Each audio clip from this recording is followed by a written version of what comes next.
And that's when we start getting into governmental support, institutional support. We're talking about millions of dollars, millions of resources, so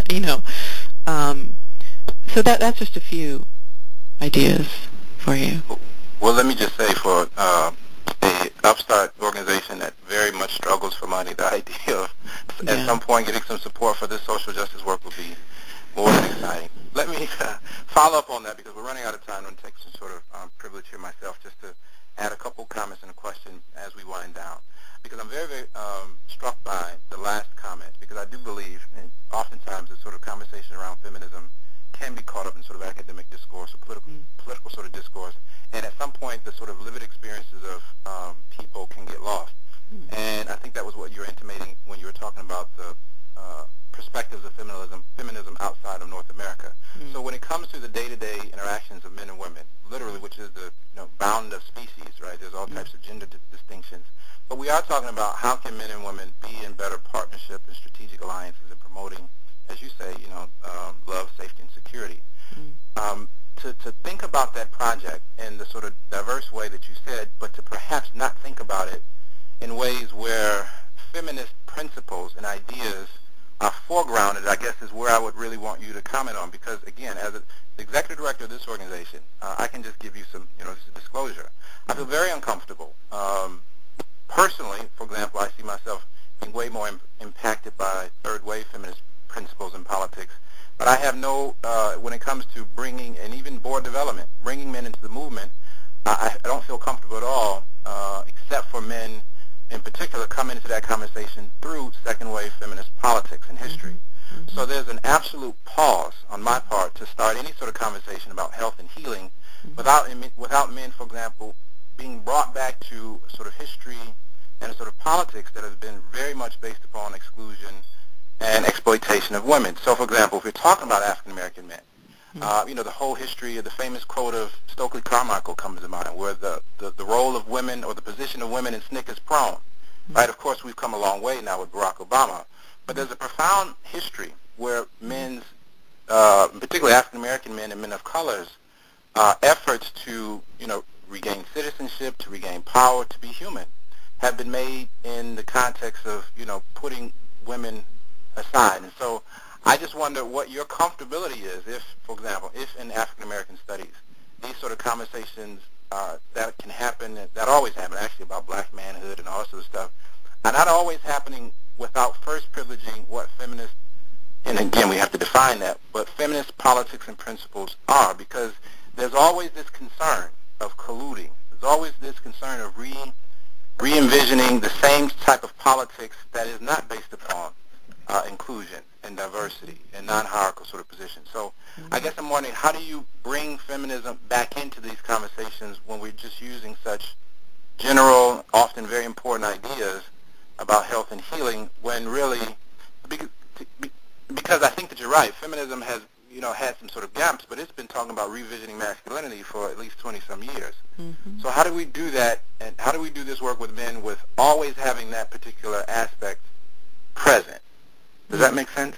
Of course it makes sense. I think it's an excellent question. It's something that I've grappled with for I don't know, since I founded Third Wave. I can just respond with experience. One of the things that was very important to me when we founded Third Wave was that we did not identify it as a feminist organization. And I chose not to call it the Third Wave, a feminist or whatever, because there were so many people who did not relate to the term, who did not relate organically to their idea of what it was. It's a battle that I ultimately lost within the organization, and it's now identified as a feminist organization. And I think that's positive in that it gets a certain level of institutional support and resources as a result, but I think that it also is harmful because it alienates many people from access to ideas and information and support. So, in terms of working with men,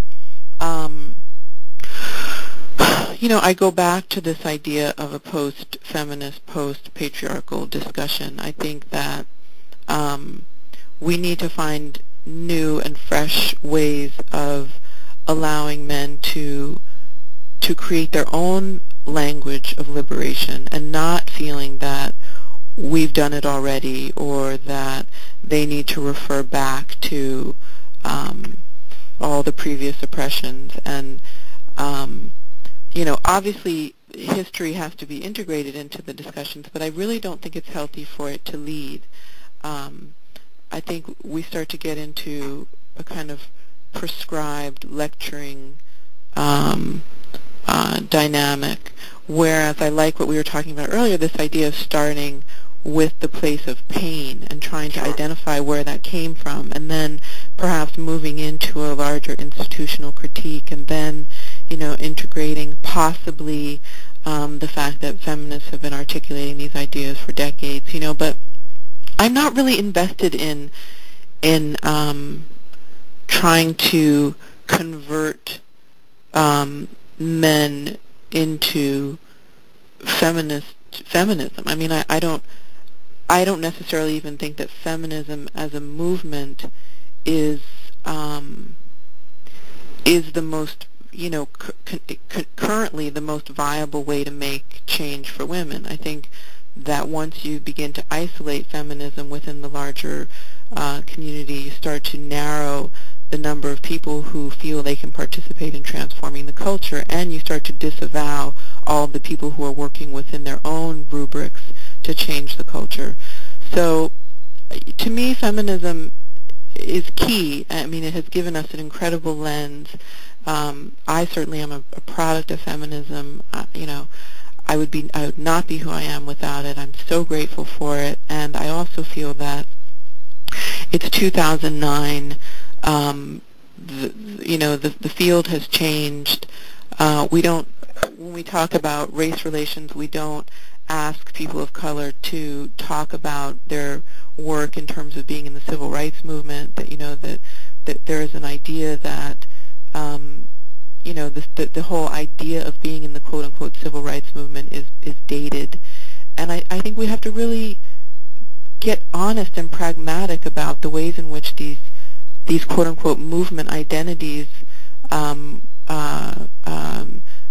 relate to young people, relate to men, relate to people who have not felt included under the umbrella, and try to forge new language that allows them the chance to quote-unquote buy into this reconstruction, or feel that it is their own, and that they are not simply